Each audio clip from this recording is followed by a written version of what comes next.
一個頌缽，每朝3分鐘，reset身心狀態。我哋咧有陣時朝早起身或者嗰排嘅狀態唔係好舒服嘅時候，我哋可以點樣簡單一個頌缽，一個簡單嘅方式去幫自己輕輕鬆鬆舒緩情緒、改善狀態呢？咁我哋而家就教大家一個方法。首先你可以坐一個舒服嘅位置啦，咁然後攞個呢個叫細嘅 size，大概20cm 嘅頌缽，或者可能細多少少，亦都可以。咁我哋需要用嘅工具呢，就係敲棒，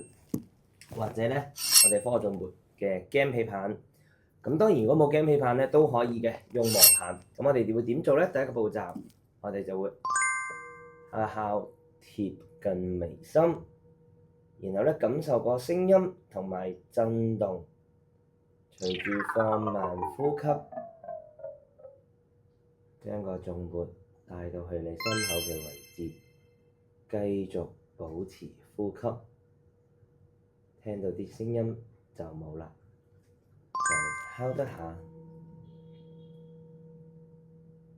重複可能3-4次左右。咁基本上咧，你個人嘅注意力咧，由一啲疲倦嘅狀態焦慮壓力嘅狀態咧，就因為頌缽低頻嘅聲音，同埋當你貼近眉心嘅時候咧，嗰種嘅震動咧，其實 cover 咗我哋耳仔，讓我哋個人咧嘅注意力已經擺咗喺個缽入面。透過個缽嘅震動聲音，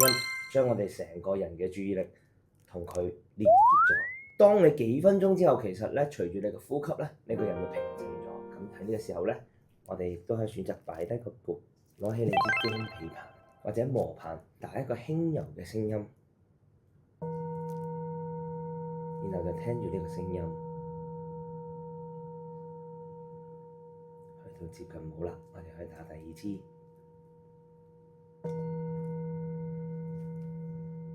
接近冇啦，繼續配合呼吸。咁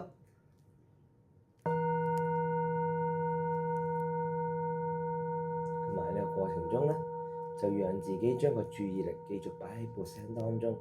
基本上咧，幾分鐘之後咧，你成個人嘅狀態咧，就會因為你嘅專注，隨住個缽聲嘅低頻性質咧，令到我哋個人嘅高頻情緒降低咗。咁啊，然後咧，再重新出發，讓自己咧喺咁繁忙嘅生活入面咧，聚焦翻喺頌缽嘅聲音入面，然後感受翻自己嘅狀態，可能係緊張，可能係壓力好大，可能好忙碌一啲事情發生咗，讓你咧感到係抑鬱焦慮等等，唔緊要嘅，呢啲係我哋生活嘅一部分。每日去做幾分鐘嘅自我關顧，透過頌缽聲音咧，讓我哋隨住個聲音，腦部運動降低翻，去翻一個合適嘅節奏。科學頌缽係一個實用、有效、可解釋嘅療癒方法。如果你都想練習多少少、了解多少少嘅話，記住 follow 我哋嘅 page，學習科學頌缽嘅知識同技巧。